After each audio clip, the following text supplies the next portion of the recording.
success stories told by the people who lived them. We're going to have some guests on this show that everybody knows, and we're going to have guests on this show that nobody knows yet.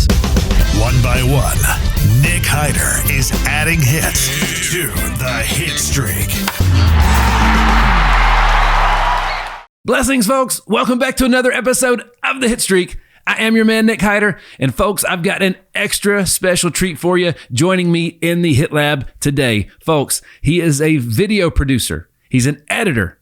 He's a storyteller, and he is a co-producer and editor of the film Autism Every, which was screened at the Sundance Film Festival and featured on Good Morning America, The View, and Oprah, just to name a few. Folks, help me welcome Eric B. Solomon. What's happening, baby?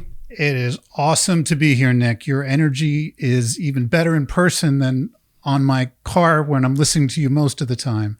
And being in the studio is very cool. This is my first in-studio podcast appearance. I've in the age of COVID, everything is remote, but not you. We are live, and I'm ready. We're rocking and rolling. That's the first hit right there, man. That's the first hit right there. First of all, like, you just got off an airplane and came straight here, right? So like, that's pretty cool. Where'd you come from? How was your flight? Flight was great. Came from New York, uneventful, which is always a great flight. Amen to that. Amen to that.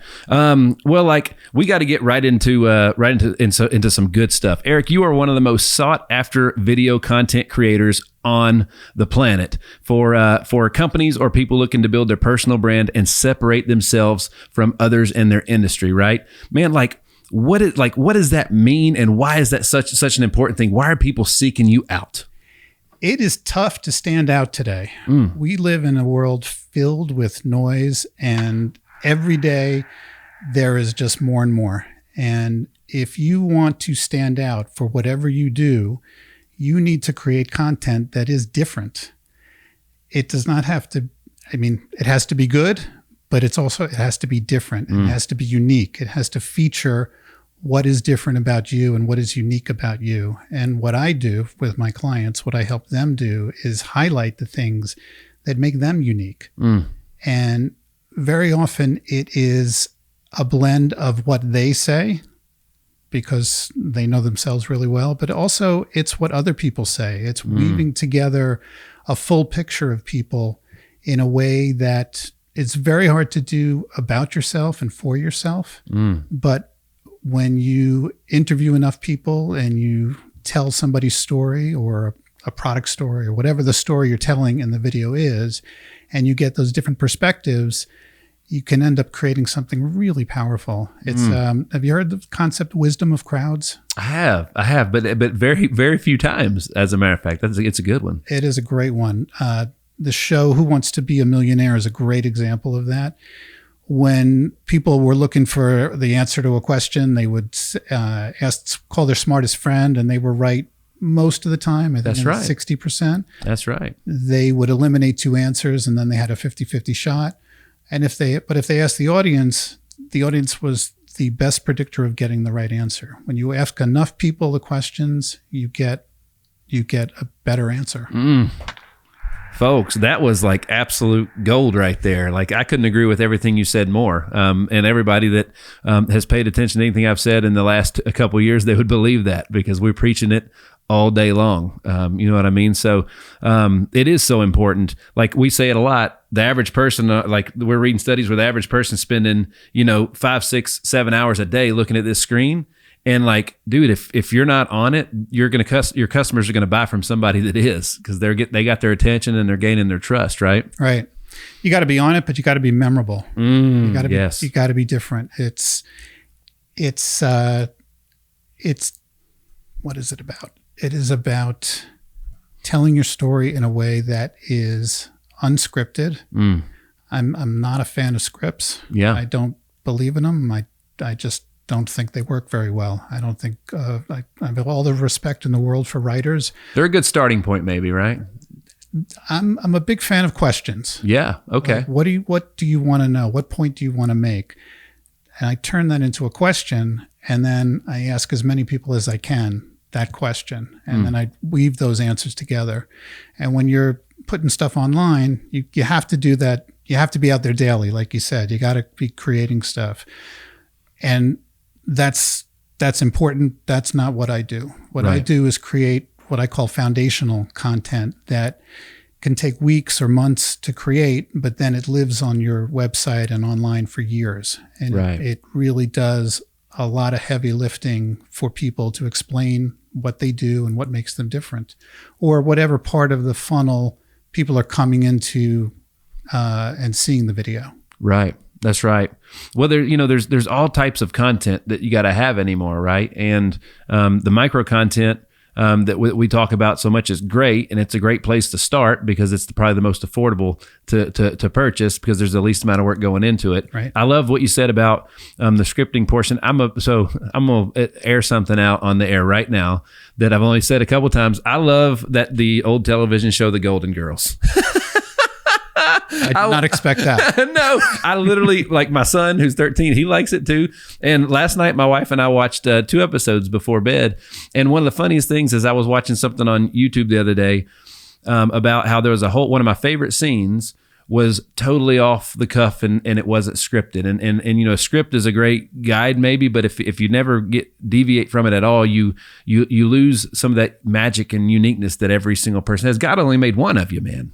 You know what I mean? And that's what you're doing, is you're capturing that uniqueness. Exactly. And, authenticity it's kind of a buzzword now. It's used all the time and everybody wants it, but you can't plan for it. You have to let it happen. You have to have a conversation like this. One of the things I love about the Hitstreak is it's long. Like you have long conversations with people. You have a chance to really go deep on subjects and learn about things that you wouldn't otherwise. It's also really eclectic. I mean, your list of guests are all over the map. It's been unbelievable. It's really cool. It's been unbelievable, from professional athletes, Super Bowl winners, guys that have sold, been responsible for hundreds of thousands of songs, Hall of Fame people, owners of professional soccer franchises, some of the best business minds on planet Earth. It's been awesome. You say it in your introduction. You're going to meet people you've heard of and meet people you never heard of. That's right. That's exactly right. And it's a great outlet for people to tell their story. Blaine Bishop might be my most greatest example because he's on camera every week. He's got a great show, #1 show on their station here in Nashville and their market and everything else, and have been for a while. He does tons of stuff for the Titans in the NFL. And then you see him and he's 5'9". And so I'm like, dude, you shouldn't have been there. Somebody loved you at home and allowed you to dream big and work hard, right? That's the story I wanted to capture. And when I said it, he grinned so big because I was like, there's 40 interviews I could find right now if I just did one search about you talking about the NFL. I think I'm good with that. I want to know how a dude 5'9" that shouldn't have been in the NFL ended up being an all-pro, Pro Bowler. I believe he's a Hall of Fame and at his university, if I'm not mistaken. Like, the dudes did it. Well, and you see that, right? You ask the question, you see the face light up. Mm-hmm. You know when you've asked something that's tapped into something they don't get to talk about, or something they love talking about, and doing it in person, even if it's Zoom, you that face-to-face interaction, the body language is different. All of the nonverbal communication that is part of telling the story, when you tap into that thing that people love talking about, they're passionate about. That's right. It changes everything. Yeah, it changes everything. And when you interview enough people and you put those pieces together, people don't feel like they're watching a video that is trying to persuade them of anything. It's right. Really, they're just hearing a story and they're learning things that they wouldn't have learned before. Well, so I got to ask about, I'm a huge fan of the Sundance Film Festival. That's a bucket list of mine, to just go as a visitor or to have some type of involvement in it. I think it's one of the greatest, the coolest scenes of an event like that, with all the snow and all that kind of stuff that's around. It's just an unbelievable. Hadn't been there, so I'm just, all this is based off of videos and photos or television shows that were seen. The scenes were there or something like that. So to have somebody sitting in here that's been featured at that event is incredibly cool, right? So tell me a little bit about the film Autism Every Day, and I just love to hear the story about how you got there, man. That's just so neat. Yeah, it's a great story. Autism Every Day started off as a fundraising film for Autism Speaks. We've all been to fundraising events, and there's always a film that's shown at the event that, they're trying to raise money. That's right. That's why you're there. So it tugs on the heart. I worked with a producer named Lauren Terry. She was a former CNN anchor, and she had seen some of my work and reached out, and we collaborated on creating this film. And what we were charged with doing was showing what it is really like to have a child with autism. Wow. And it, the unvarnished truth. So we spent a day with each family that we filmed, and really saw from sun up to sundown what those families went through and how they were struggling. And so originally this came out as a 12-minute film that was shown at the event, and you could have heard a pin drop. And 12 minutes is a long time for an event video, but it was incredibly powerful. Don Imus happened to be in the audience of the Imus himself. Wow. It was a big event. There's not much a bigger DJ on planet Earth than that name right there. Yeah. Tony Bennett performed at this event. This was a big black tie event. Wow. And Don Imus was so moved by it. I didn't realize this. At the end of the event, he went to the back of the room and he asked for the DVD that it was shown on. And he took it, and the next day he put it on his show. And this is when he was airing his radio program on television. Mm-hmm. So wow, that was just kind of like, that was, you want to go viral? Get put on Don Imus's show. That's incredible. That was luck, and, creating a piece of content that was worth sharing. How cool of a guy is he for doing that? And he just did it because he wanted to spread the message. There was no other motive than people need to see this. Wow. This was before autism was really on the national radar. This was a few years ago. And so from there was also the president of Sundance Film Festival in the audience. And you can't show things at Sundance that have been screened somewhere else. So we said, all right, we've got more material. We can't make a long film to show at a fundraising event, but we could make a film out of this material. And we did. We turned it into a longer movie, and we're fortunate enough to be screened. Man, there. That's incredible. And it is such a great thing. So I got an autism story. When our son was born, he was very late to do everything, talk, like everything, right? So he was actually misdiagnosed with autism when he was like 2 years old. He started going to a program at Vanderbilt, and a year or two later, he's not autistic. And if you talk to him today and you heard him speak and he won't stop, you would know. But like the reason I'm telling that story is because just because of his development, and everybody was just looking out for us, and looking out for him. But when we found out that, they said, hey, he's autistic, I can tell you that the first thing as a parent that I did is I started to question, what did I do to cause this? I started to question all the bad choices I'd made and all those things. And it was very difficult.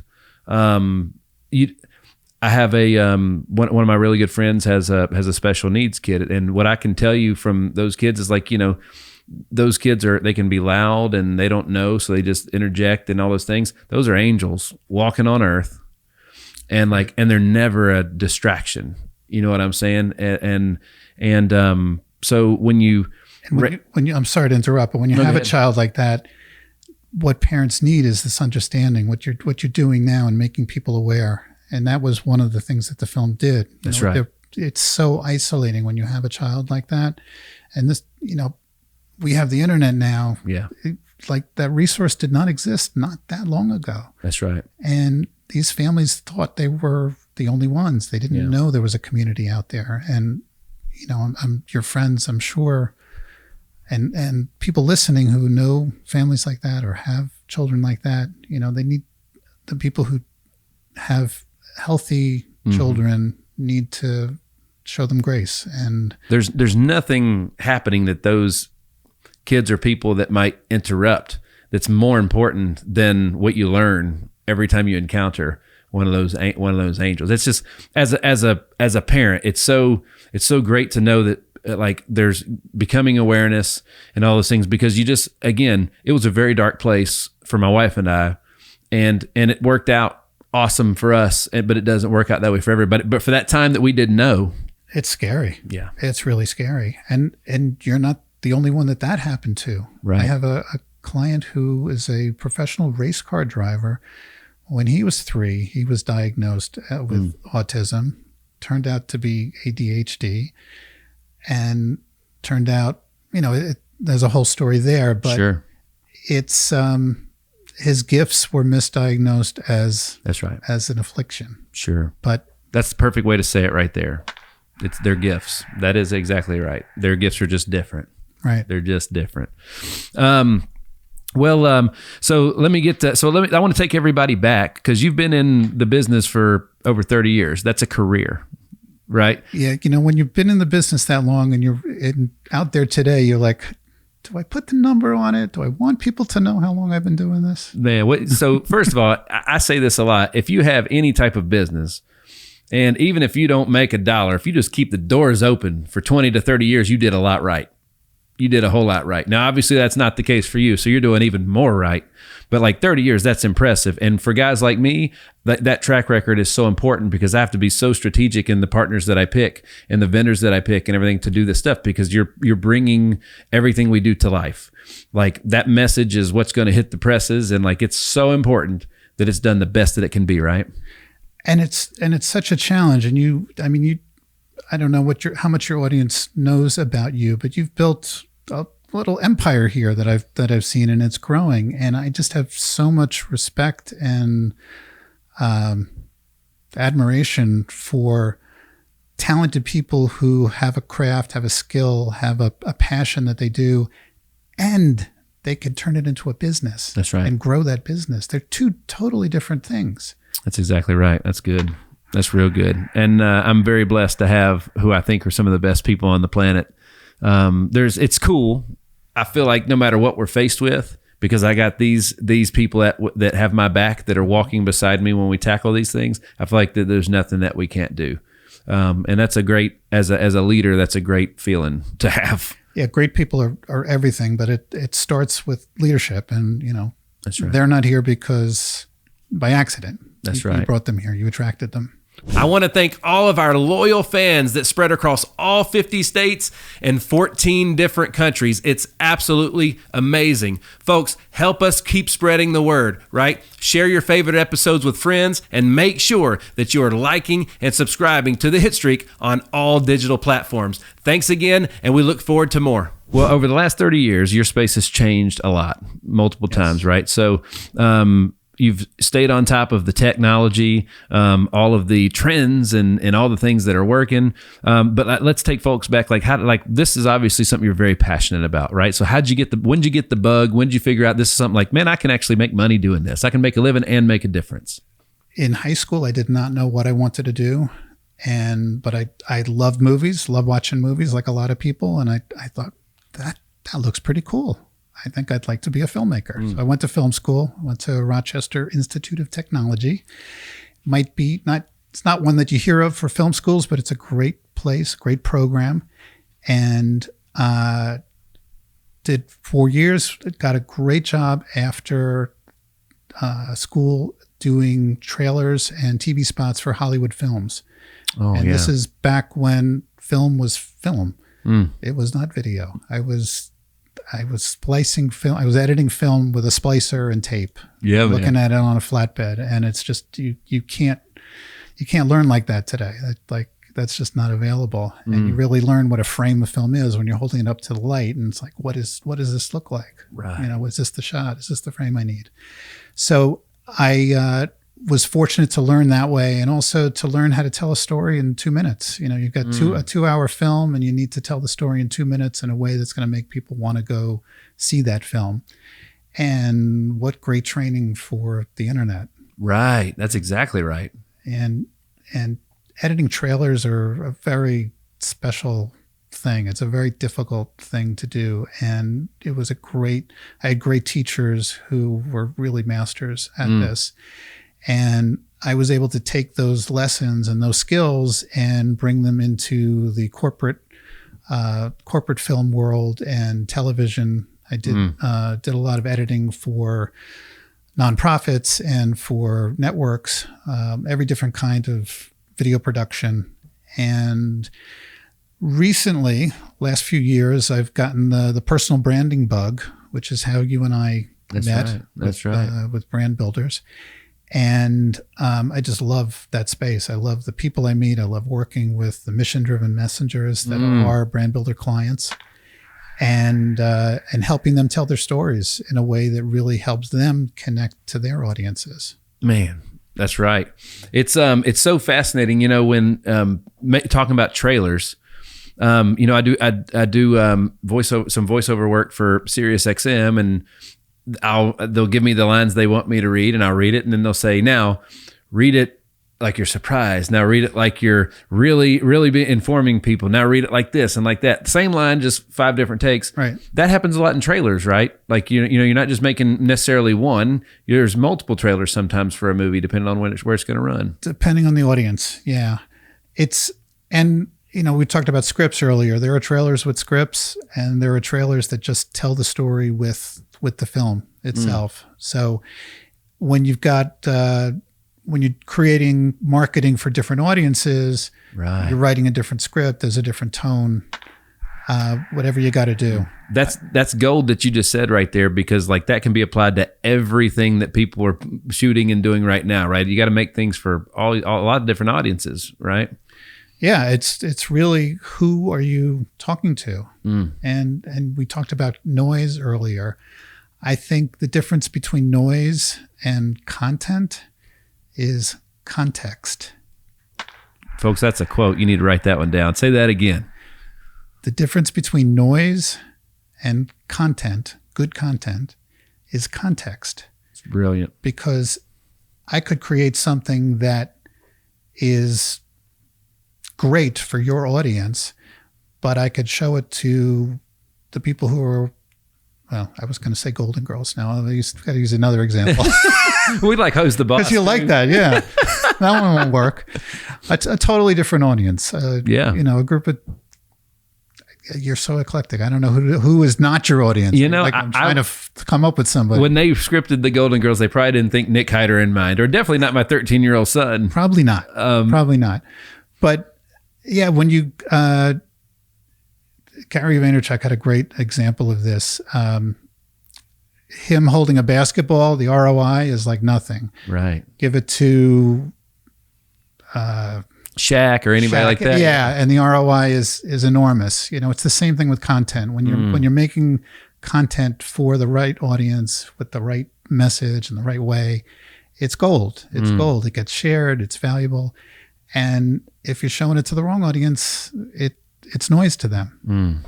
That's brilliant, man. That is brilliant. So how old were you? Like where were you located when you got started into this stuff after school? So like tell me, New York. You graduated in New York, graduated school, and then was there a job waiting on you? All New York. I got a job. There was not a job waiting on me. I did what you do after school. Or what we used to do. We would mail resumes. Yeah, that's right. And that didn't work then. It doesn't work now. That's right. That's right. And you got probably told no or no responses a lot. Nothing. Yeah. But then you use your school's network. You use the alumni network, and you say, who can I talk to out there? And it worked. You know, there were RIT grads out there that introduced me to other RIT grads, and had the interview, got the job. That's I want to stay there for just a second, because everybody has a network of some sort. Everybody at least went to school to a certain, so they have classmates, they probably played some sports, there's teammates, they've had coworkers and everything else. One of the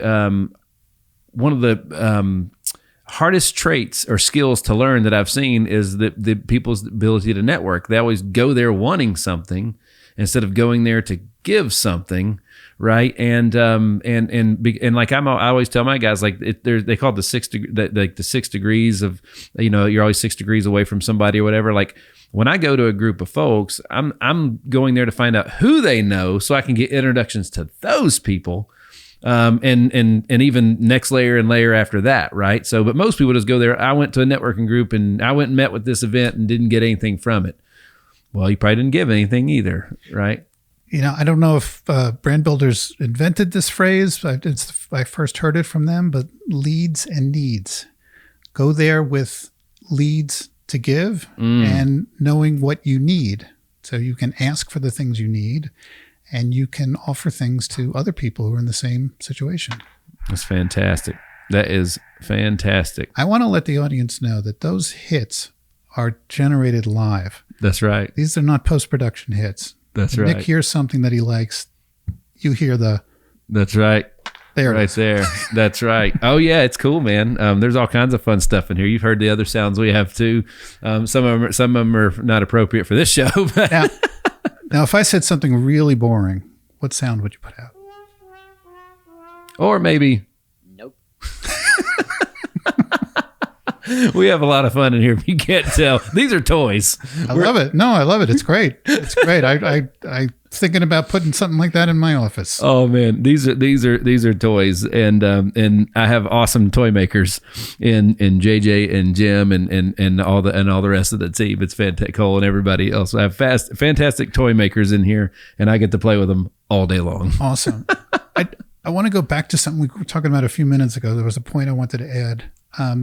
With content and noise, people look at the numbers of how many people watch their videos, how many shares they get, they get fixated on that.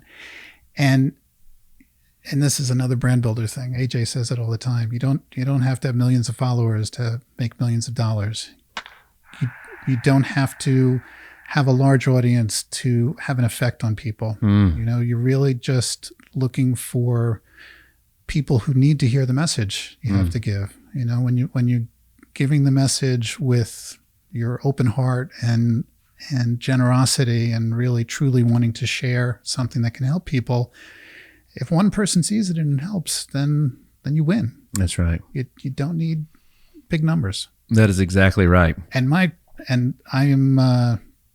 don't have a lot of followers. I don't put a lot of effort into social media and becoming known that way. Or my YouTube channel, I don't pay a lot of attention to. I do my work for my clients. I want them to get the views, them to get the attention. There's nothing wrong with that. My wife has had very successful careers in her own past lives. And in one of them, she was running a whole slew of high-end hair salons.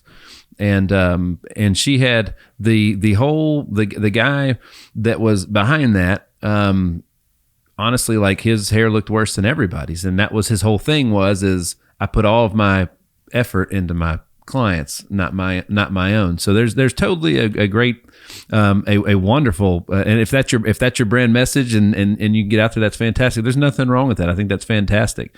You know what I mean? So from a credibility standpoint, instead of looking at the audience that's paying attention to you, just look at your clients and the body of work that you're putting out for them. And that's like we used to say in baseball, let our bats do the talking, not our mouths, So that's kind of what you're doing. You're letting your work do the talking for you, right? Right. If you're in the B2B space, when you're selling to the B2B space, you're talking to the person who is going to buy from you, but you really need to be talking about the person who buys from them. That's right.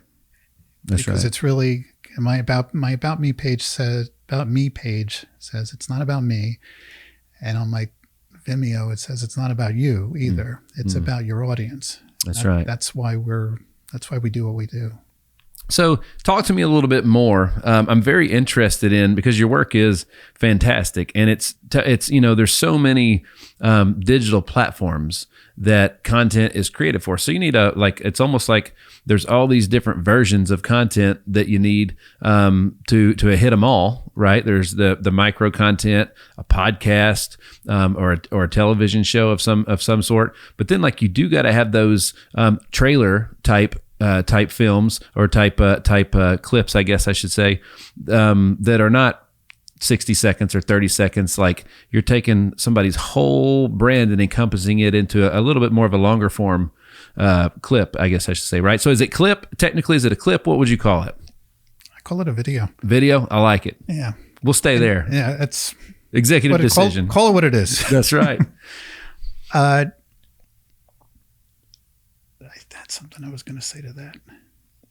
Well, it's it's different. It's totally like what your services are totally different than what my team does for me here. However, there's things that we're building out where we're starting to, like, there's more long form content. As a matter of fact, if you read some of the articles about the digital platforms and what they're focusing on next, like that, especially YouTube, like the 5 to 10 minute clips or videos are something that's like going to become a thing. They're saying, I'm reading that they're going to quit pushing the 60 second or less shorts and start pushing more of the 5 to 10 minute long form things. Right. So go ahead. It could be really confusing as a business owner because you keep hearing, you got to put content out. You got to put content out. You got to do it in all these different lengths and all these different places and 16 by 9 and 9 by 16 and square.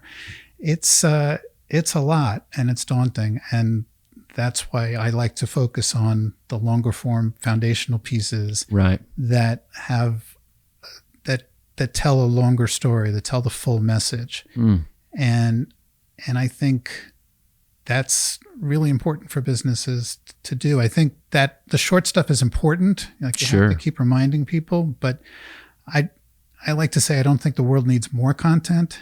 I think it needs better content. Well, there's nothing, it's hard to argue with that. Better's always better. It's always better. Yeah. Well, so I want to educate the folks a little bit too. Like even the little clips that the team's making for me, like if let's say the clip they pull out of this episode. All right. Well, first of all, somebody had to go through and watch that entire episode to find that thing. So if it's an hour, they're an hour in on that process. And then they got to go in and pull it and all the things, right? So I want people might look at a 2 to 5 or even a 10-minute video and say, well, it can't be that much. It's not a 2-hour film, right? There's a massive learning curve about that your customers and future customers may not know about what it is that you do. Right. And it's not just going through the hour to pick the best minute. You don't know what the best minute's going to be until you get to the end. And then you're going to kind of compare. And when you're creating content that uses multiple interviews, multiple sources, different events, you got to pick the best moments from each of them and kind of group them together and then keep cutting it down. I will often start with 10 hours, 15 hours of footage, and my first goal is to get it to an hour. Like, what's the best hour out of 10 to 15 hours? Yeah. Wow. And then can I get it to 30 minutes? And can I get it to 20 minutes? And can I get it to 10 minutes? And not lose the message. No. Well, the message, it's like a sculpture. It's becoming apparent as you carve away the stone. Yeah. And people, I lost it. Well, they just don't understand, right? They just don't, like, there's a lot of times we base, how long did the chef go to culinary school to learn how to make your favorite dish that it takes them 30 minutes? But how long do they have to wait for the perfect piece of meat or whatever it may be that they're getting from? There's so many things that happen behind the scenes that as a customer or consumer, maybe we take for granted. And it's so hard to be able to, like, it's just when you're expensive, if you're expensive, you pay for a premium's a good thing. Last time I checked. No, I don't know of anybody that wakes up and says, I'm going to buy something of any type, and it's got to be the cheapest thing I can find. Like, they don't do that. I definitely don't do that when you pick out a car. No, but people shop by price. They do. I mean, we live in a world where there's just commoditization of everything. And if you're going to shop by price, you can pay whatever you want to pay. There is somebody out there who will sell it to you for whatever you want to pay. Right. But you got to look at the results. You got to look at what you want to get from this thing, this piece of content or this product or service. Experience. You're going to get what you pay for. Yeah, absolutely. Right. And the customer experience is created by the person that you're dealing with, right? So they've obviously developed a set of skills that matters a whole lot, and you're paying for that as well. Anytime you're paying for premium stuff, and I look at your work and it's premium level stuff, man. It's brilliant. It's really, really good. It's great. And so when if somebody's not able to promote that in a way that you've done very, very well. I mean, your website and everything's fantastic. Like everything. Well, by the way, let's just give that a shout out real quick, folks. EricBSolomon.com, and his Instagram's the same thing, at Eric B. Solomon, right? Yes. So you can check out some of the stuff I'm talking about. Your website's super impressive. It blew my socks off the first time I looked at it, if I'm being honest. And shout out to Jeremy Weber, the great Jeremy Weber, for introducing us and making this happen today. I'm very excited. Absolutely. Jeremy's fantastic. And if you haven't listened to his episodes on the Hitstreak, go back and listen to them. He killed it, didn't he? He did. It did. So much value. So much value. One thing I wanted to touch on that you said earlier, the cutting down the videos, getting from 30 minutes, 15 minutes. A lot of people think about creating content. They think about the length that they want it to be. I don't think the length ultimately matters, but length is a feeling. It's not a time. Gotcha. So you can watch things that are 10 minutes and they fly by, and you could watch things that are 2 minutes and they just drag. You're looking at your watch. Right. So it's really about how well it's put together that makes the difference, not the length. The Hitstreak is powered by our partners at HitLab Creative Studios. Whether it's launching your brand new podcast, rebranding your current podcast, or taking advantage of any of their other content packages specifically for your social media needs, the HitLab is a one-stop shop for you. Visit hitlabstudio.com for more. I catch myself doing that on like Instagram Reels and even like TikTok. You know, there'll be a video that I'm kind of interested in and I want to see how it ends. And I look down at the little time bar and I'm like, oh my gosh, it's only a third of the way through. And I'm like, man, like, who's got time? Yeah, where's this going? Where's this going? Walk me through, let's walk through the customer experience with you. So anybody that's that you're going to do work for, walk me through the step-by-step process from start to finish of what that kind of looks like. Well, what do you want to do? What's your goal? Why are you coming to me? Gotcha. I do there are 3 primary videos I do for people. Okay. One is called a personal brand video. Second is a curated testimonial, which is like a mini case study. And the third are speaker demo videos. Okay. I do other kinds of videos, but those are the 3 products that I talk about doing on the website. And so if you come to me and you want to create a personal brand video, personal brand video is a great thing for individuals who want to introduce themselves to their prospects, but can't do it in person. Oh, gotcha. So if you want to get people to know you, to get to that know, like, and trust place that we're all trying to get to with our prospects, a personal brand video is a great way to say, this is who I am, this is what I do, this is why I do it, which I think is a big thing that people need to, people want to see. They assume you can do the thing, That's right. Whatever it is, but why should they buy it from you? Why are they coming to you? And when you talk about why you do it, that's your passion. That's your reason. That's and right. When people connect to that and they see that, they're like, yeah, this is somebody I want to do business with. You look at some of the greatest, the best websites, the highest performing websites.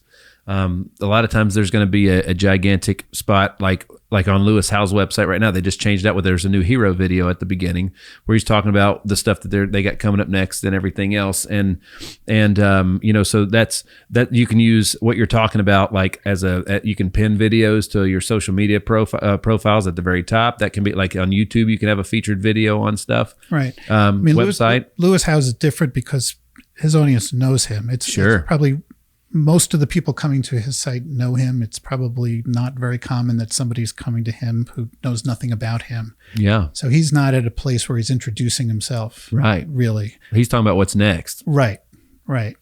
So a personal brand video is great when you've got people coming to your site and they've heard something about you, but they're checking you out. And this is a way to show what makes you different and why people might want to do business with you. So for a business, it's almost like imperative that they would need to have. It's a difference maker immediately by having that, right? Right. I mean, you stand out because people you will attract or repel your audience. They will get to know you and they will either like you or they won't. And that's fine. That's right. If you don't like me, don't call me. Sure. I don't want to spend the time with you either. That's right. Everybody ain't for everybody. That's why there's choices. Right. people have choices. All right. So Absolutely. the brand, so that, let's go into the other two types of videos. The second one is I call it a curated testimonial video. And it's essentially, it's a case study. When you ask people to do a testimonial or someone asks you to do a testimonial for them, if you're being asked, you're like, even if you love the person, it's like, it's an ask. It's a big ask. And if you're asking them to write it, that's great. You got to sit down and do it. If you're asking them to record it on camera, you're holding up your phone and you're looking at yourself and you're talking about how great the person is. And generally, it's kind of the same language over and over again. I love working with them. They're great. You got to call this person. They are what you need. What a curated testimonial video is an interview. So rather than asking you to do it on your own, we schedule a 10-minute conversation. If you would have asked me to do a curated testimonial for you, you would decide who you want to ask. Gotcha. You make the call. You say, will you do this for me? You send them a link to schedule a Zoom with me. We use Riverside, which you're probably familiar with. And we do a 10-minute interview where I ask them what problem were they having that they were looking for a solution. Why did they end up choosing you to help solve that problem? What was it like working with you? And then what was the result? And we take those 10 minutes, we make a 90-second little case study with music and branding. And for a prospect who's looking at it, if they're watching a curated testimonial of someone who's just like them, they are much more likely to buy from you because they see somebody who looks like them, sounds like them, had the same problem they had. That's right. And had a great result by working with you. So That's right. It's a really powerful tool. We made so much, we made a lot of money in the insurance industry on social media we're so grateful to all of our amazing clients that trusted us to do what we do best. But like people were amazed. They were always asking me because we were not many people in insurance space, especially back then. We're on social media. There's a lot of regulation and compliance, and it's a very regulated industry. And the company that we represented was cool enough and nice enough to work with me on that and give us some leeway to do things. The only message I found a really simple and easy, safe message that was compliant. And there was no risk with anything, but it was just like everything was about another win for the customer. It was the same 8 images ran over and over and over with the exact same message. Another satisfied customer, another great experience. Who's next? Right. You tell their story, right? That's it. And you're not making claims. You're not making it up.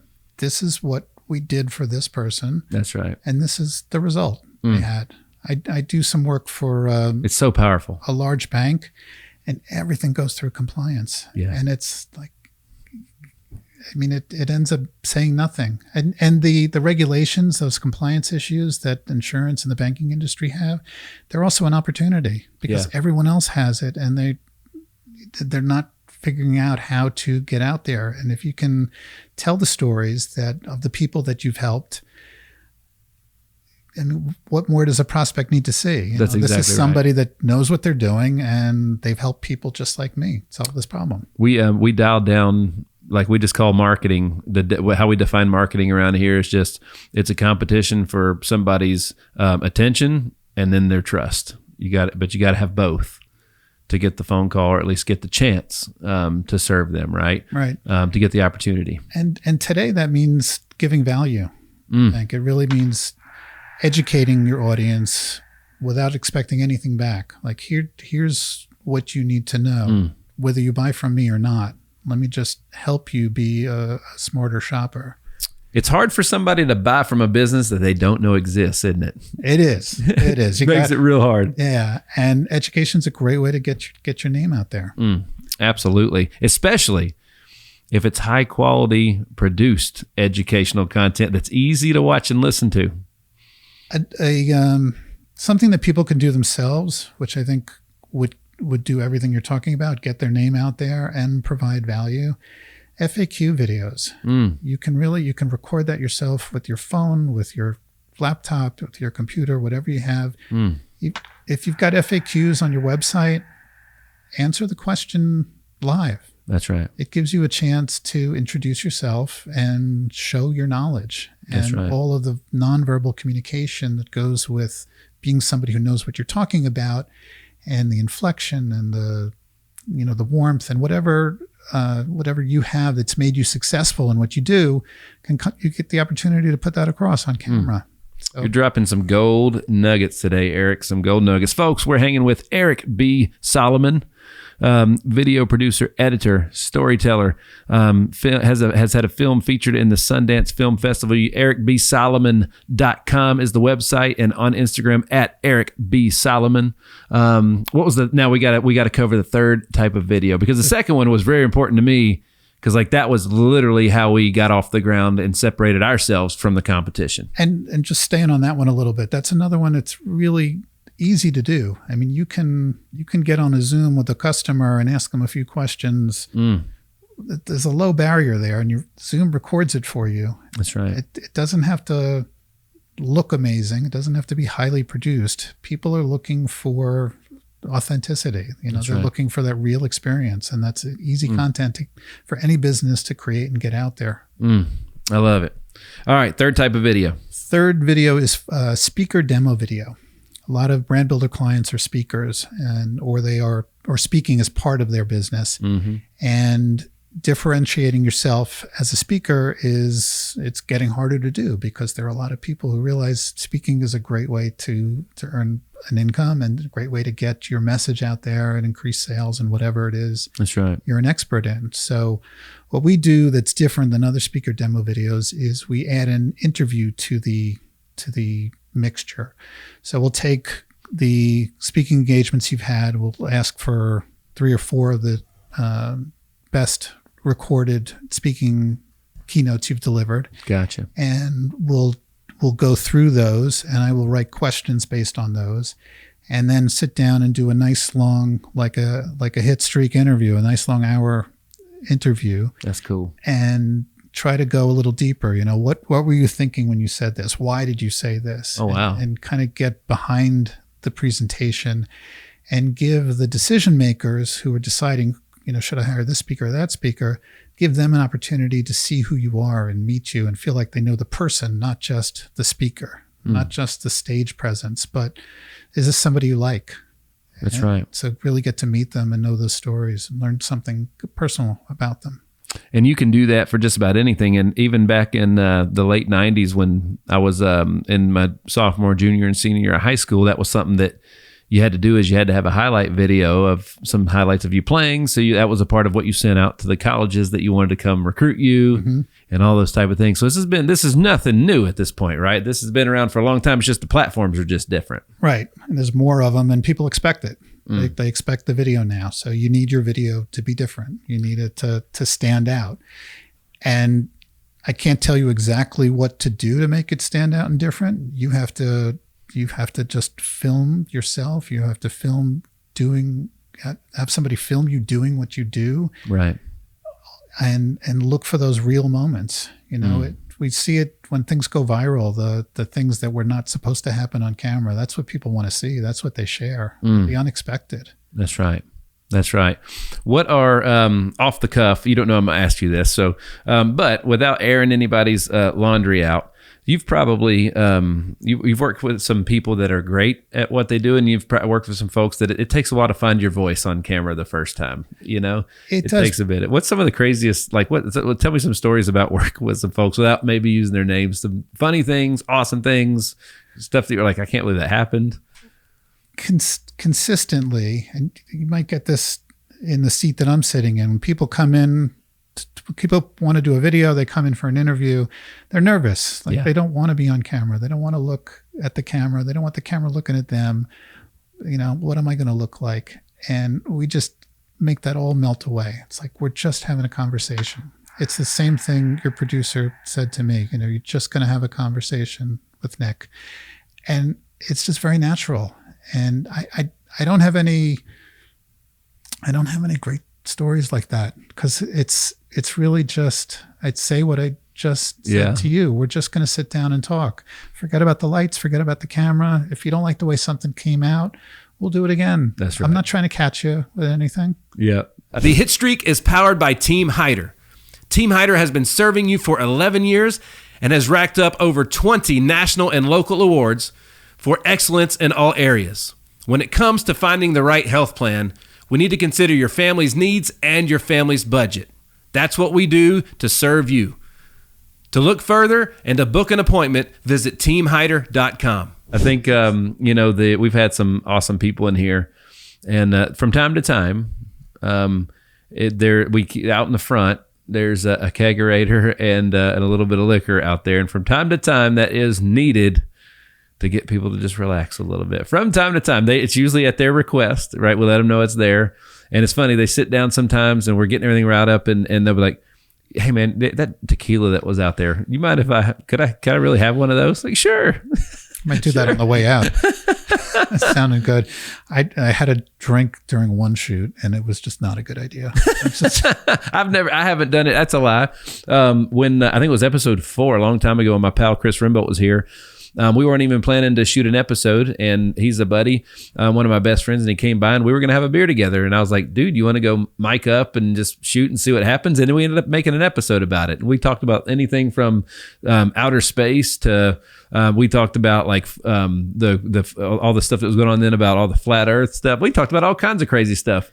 It was fun. Tim Ferriss does that sometimes. I don't know if he still does, but he's got drunk dial episodes where he's drinking and he's calling people. Yeah. And it's very entertaining. It is very entertaining. And that's one of, that was a really cool episode. Cause I mean, I can't even remember. We talked about, Chris is very, he's I learned everything I know about AI from him. Like he tracks weather balloons. He's a brilliant mind, does some really cool stuff. Of course, he's got a Tesla and can do he's toured all their stuff. He's a stock owner. He's very into tech and science. He's that guy. Oh yeah, and it's so cool to have one because like I can all the things that I wonder about, I can just ask him and get immediate answers. I need to get him back in here actually to do it again because it was fun. And that's the only time I've ever had a drink on the show. I would never will forget it. It was Friday. It was a Friday afternoon. It was like 7:00 at night. It's happy hour. Absolutely. And we were just going to have a beer, and I was like, the studio was pretty new. So I was like, you want us to go mic up and we'll hit record and see what happens. And that's how that episode came about. It was kind of neat. That's very cool. It was kind of neat. That was AI? You were talking about AI? Or he's the guy that knows about AI? He's the guy that knows about AI. We talked a little bit. That was a year and a half ago. So it's obviously the conversation will be a lot different today than it was then. But he has a great YouTube channel and features a lot of great stuff. He's talking about a lot. He's actually learning. He has some classes that he teaches on it and stuff. He's brilliant. He's a brilliant dude. And actually I need to learn a little bit more about that. So Chris, I'm coming. Isn't that just like amazing today? It's just taken for granted, but you can find information about anything. You can learn about anything. That's right. You think of a question and like, do you do this? Something comes to my mind. I wonder this, and I'm about to ask somebody, and it's like, can I get this answer myself? We so in the building insurance agencies, we use team communication tools to bring everybody's in one spot if they're not physically in one spot. They're all there. And that was my rule. My 2 rules. I had like, before you ask me a question or ask one of your leaders a question, 1, did you Google it? Right? Duh. Did you look it up yourself? Yeah. Because you'll learn when you do that. And 2, before you ask somebody individually, like just go like, how many of your teammates know that answer, or how many versions of that answer can you get from your teammates? And even more importantly, how many of your teammates might have the same question and they now know the answer too, because we just put it in the public, in the team's public spot where everybody could benefit from that. So like we had a hierarchy of how, like a filtration system before you could ask a person on what to do. But it was all about teaching people to get the answers and not be dependent upon somebody else for that knowledge. It's smart. That's really smart. We're all afraid of asking stupid questions. I used to be.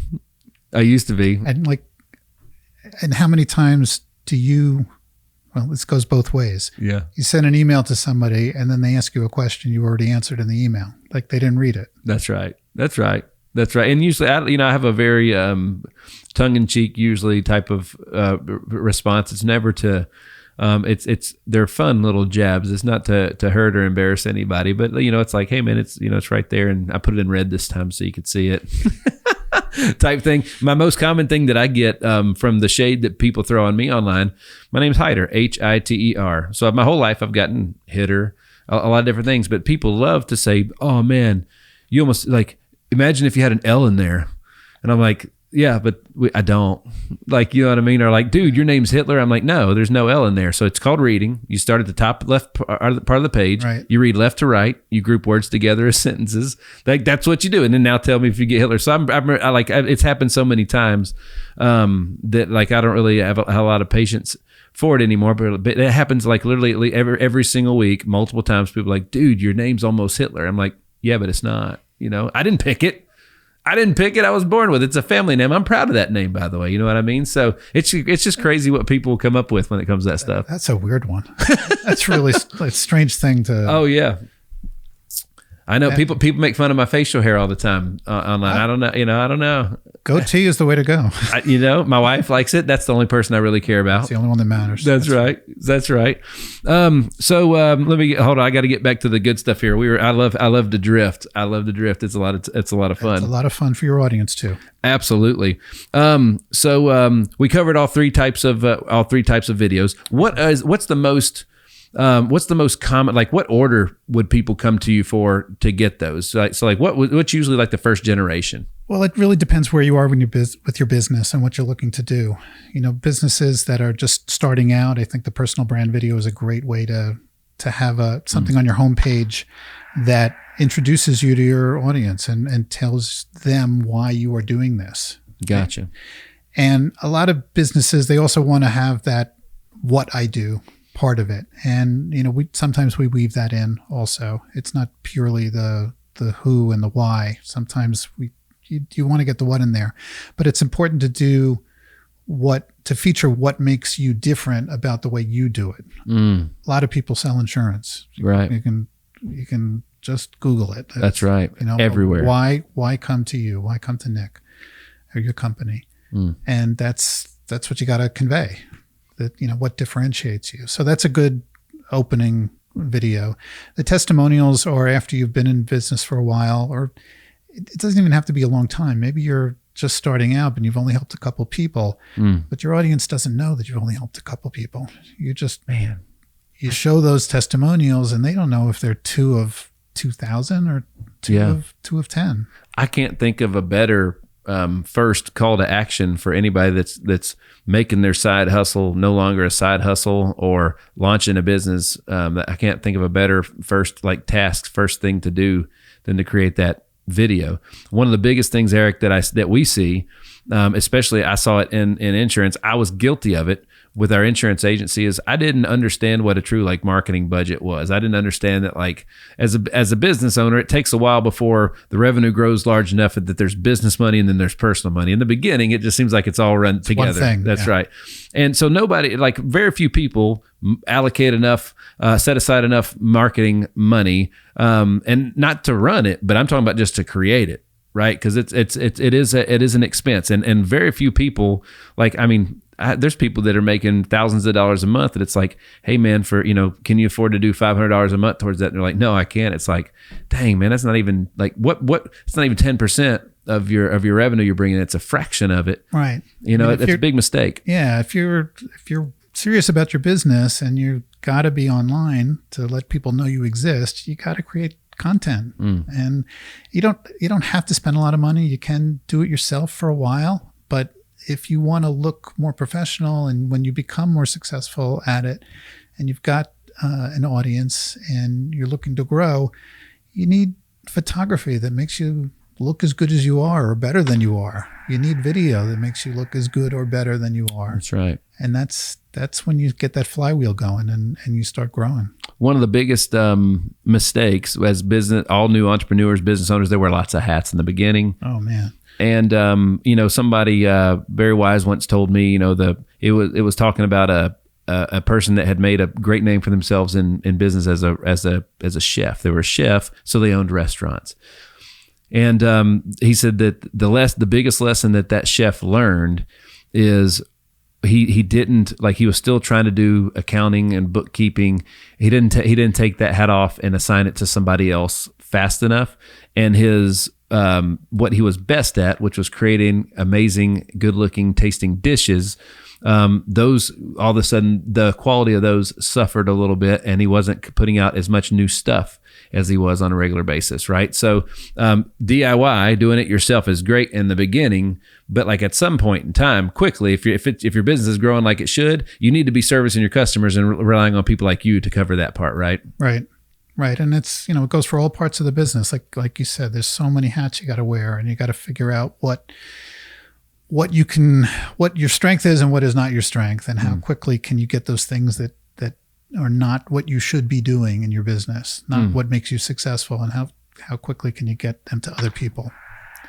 The and again, like it's such an important piece to you're trying to capture all the magic that you have and the passion that you have and whatever it is that you do, and you have to shoot enough content that somebody can go in and really capture that message in a much shorter time frame. I think what a lot of people think of with video and the way they approach video is, what do I want to say? What do I want the video to say?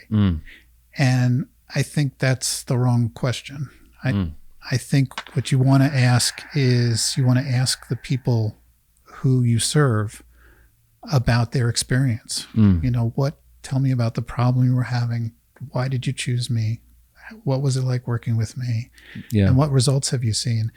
The homepage video on brandbuilders.com, I did for them, and it's a great example of this. It's fantastic. I interviewed 5 of their clients and 5 of their strategists, and it is the full story of being a brand builder client. It is that idea of, why am I picking the colors or the font on my homepage? Why am I trying to write this email campaign? This is not my strength. Like, people who are having those problems, and brand builders' perspective on that, and how they help people, and how they got people TED Talks and book deals, and you see the whole story there, and it right. Doesn't feature Rory or AJ Vaden talking about the company at all. It's really just the story of the client.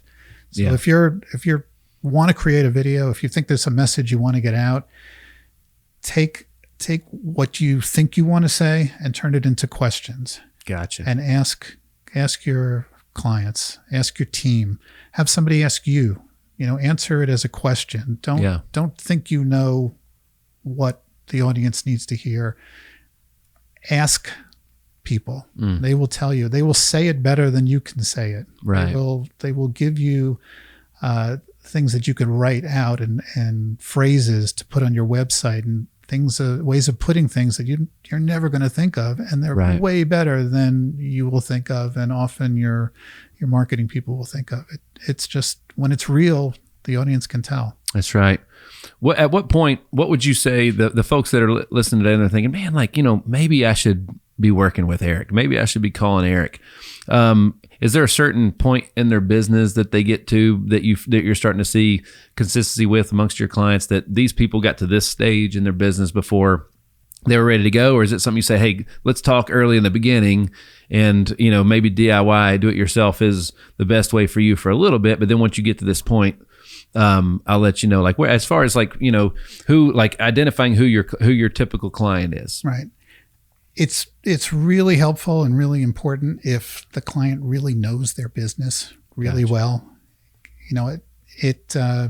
So like, people have to be able to speak with authority and comfort, and know who their clients are, and know what makes them different. Right. And it's the kind of thing you learn when you start out at Brand Builders.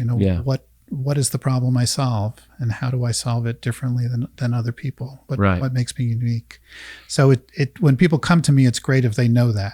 And often they do, because they've got a business that's successful. And if you've got a successful business, you know what problem you solve, and you know that. So it's companies generally that have figured out their product and have had success selling it, but they're looking to scale, really want to grow, and they want to figure out, how do we get the message of what I do to more people? And often my clients they don't have a simple story. It's not an ABC. They have the thing that makes them unique is hard to explain. they can do it if they're sitting down for 30 minutes or an hour with somebody and let me tell you all about this, and that's easy. But it's hard when you're trying to do that online with people that are just coming to your website for the first time. Yeah. There is a B2B butcher that I did videos for, and my old partner and I did their website. They are the best at what they do. They sell to all the top steakhouses up and down the East Coast, and they worked very hard to identify the best products for them to have. But they literally sell a commodity. They sell beef. Yeah. And the government tells you the best is prime, and then there's choice, and the government has a label for it, and everybody's using those government labels. Not this company. Wow. They are different, and they can't sit down and tell everybody. So we created a 6-7 minute video, and we went out west to the ranch where they get their product from, and that's cool. Interviewed them, and they've got dry age product, and it's a great story, and you could see the passion that they have for what they do. I mean, it's a commodity. Just because you sell a commodity doesn't mean you can't do it differently than everybody else. Amen to that. And you got to tell the story. Amen to that. Well, I got 2 final questions for you. Yes. So for those folks that are, the DIY model in the beginning is best for them, and you covered a little bit of this already, but let's give them a clear and precise answer right now. What are some tips for creating great promotional videos? What are some tips you'd recommend? For people that are DIYing it, I would say start with the testimonials. Just take the individual testimonials and then find an editor who can take all of the testimonials and put the best parts together and tell the whole story using multiple voices and multiple perspectives. That's an incredibly powerful tool. Another video thing that people can do that's not very expensive, and they could do it themselves, is the FAQ video we talked about earlier. This, I'm not sure if this is a Rory thing, if I heard this from Rory, but he calls it QAQC. Question, answer, question, call to action. So you've got your frequently asked question, put that on the screen, you answer it.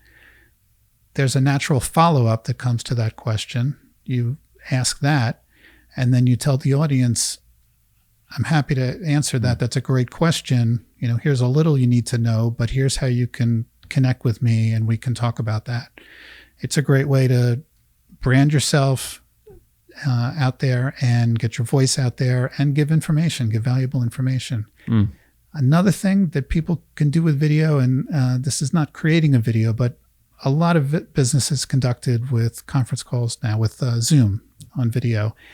And a lot of people are not intentional enough about the way they look on video. If you use a laptop, get it off the desk. I don't want to look up at you. Up your nose? Right. I don't want to look up your nose. I don't want to see your ceiling. I don't want to feel like you're standing over me. Nobody looks good right here. Nobody wants to see my chin, under my chin. Another thing is sound. You've got these great microphones here. You make your audience sound great. And a lot of laptops, they might have a good microphone, they might not. If you conduct business online, invest in a microphone. That the subtle difference in how you sound will make an impact. It really will make an impact. I have never had somebody tell me they like my voice until I bought a good microphone. That's right. It's cool. That's right. That's right. I don't really sound this good in person. Well, they'll have to meet you to know, won't they? That's right. That's right. The last thing is light. Yep. You got to have a light on you. That's right. With a ring light or a window, but get the camera at eye level, get a microphone, and get light if you are conducting business online. And pay attention to what's behind you in the shot, what's in the screen. If it's messy behind you, it's sending a message that you're messy, that you don't care. That's right. I have a client that says, how you do anything is how you do everything. That's right. And all those little details they add up. That's right. Convey. That was a bunt. That was a late hit. That was right. That's right. Well, and you kind of answered this a little bit. My follow up to that, which is, but we're gonna hammer it down right now. So there's 3 types of videos that are your specialty, right? That you work with a lot of people. But what are the 2 types of videos that every personal brand they have to have out of all of it? A personal brand video that tells people why they should do business with you and what makes you different about the other people who do the same thing that you do. That's a personal brand video. The other is a curated testimonial video or a mini case study. Okay. And tell the story of your clients so that when you meet a prospect who is like that happy client, you can send them that video and show them, look, I've helped people just like you. Here's what happened. It's incredibly powerful. It's funny, we used to say a long time ago in the world of insurance, there's a certain amount of, especially if people are, if it's the type that somebody has to pay for and it's not given to them by a business or whatever, there's a certain price point that they have to be able to afford. And if there's underwriting on that product, then there's probably a certain type of health no pre-existing conditions type thing to lead into that. So that was something that we heard a long time ago was that, broke and sick people tend to correlate together, just like healthy families tend to correlate together. Like you see them in the same neighborhoods full of kids. And obviously people that don't have as much money usually live in the same part of town too. Right. So it's when you have a customer it's awesome. They probably know other customers that are just like them too. Right. But once you have one, it's very important that you let them know, like, I help people just like you, man. That's so powerful. Right. And when people see people just like them, that conveys something. That's right. Look, you're helping people that look like me, that sound like me. So if you're going to create a series of testimonial videos, make sure everybody doesn't look the same. Make sure you've got a cross section of people that you help. Show that cross section. The Hitstreak is powered by Rack Financial. When it comes to your credit card merchant processing, Rack Financial is efficient, reliable, and trusted. At the end of the day, when it comes to processing your credit card payments, they make it simple, the way it's supposed to be. Check out Rack Financial. Well, man, you've dropped so many gold nuggets today. It's fantastic. There's no doubt that you've had the success you had over the long stretch of 3 decades. It's so impressive. Is there any final words that you'd want to leave everybody with today, Eric? Yes. And this is, I mentioned it several times, it's a brand builder thing. We talk about you're best positioned. They talk about being best positioned to help the person you once were. For me, for a long time, I was in the process of becoming that next person. I didn't know who I was supposed to be helping. It was that question was kind of like, well, I'm not sure. Right. You have to become that next version of yourself. You have to think about what do I want to be doing? And when you get there, it will be clear who you should be helping. Man, I can't think of a better way to bring it to a close, man. That was fantastic. Nick, that was fantastic. Thank you for having me on the show. It's an honor. Brother, it was a pleasure for me, and just like I knew I would, it's so nice to, if it was something that we hadn't quite figured out yet, then you let that, now we're like, we have affirmation, right? And I learned a lot too, man. But at the end of the day, folks, like, if you're not promoting yourself and your business and you're not capturing what's best for you, and like, look, people can't buy from a business they don't know exists. And if you're not where they're looking for you, you can't help them either. You got to be, if they go to a device or a screen to find help, you got to be there, right? You got to be there. And that's your storefront at that moment. Right. People won't go in the restaurant if the shutters are falling off, the parking lot's in disarray. It doesn't matter how good the food is inside if you can't get past the front door. Right. And that's what you're creating for people, is an unbelievable storefront digitally, and a lot of amazing tools that are just going to enhance all their digital assets. Tools is a great word for it. That's how I describe it. A great video is a great tool, and you have to use it to attract attention and to deliver value and to show people the value that you can deliver to them. Folks, we've been hanging with Eric B. Solomon, and ericbsolomon.com, and on Instagram at Eric B. Solomon. And the film screened at the Sundance Film Festival. Autism Every Day, featured on Good Morning America, The View, and Oprah, just to name a few. Just a couple. You were a co-producer and editor on that. Congratulations. That's so cool. Thank you. That is so cool. Thanks so much for hanging, man. This was awesome. I knew it was going to be good. This was great. Absolutely. Thank you. Well, folks, thanks so much for tuning in to another episode of The Hit Streak. I am your man, Nick Hyder. God bless.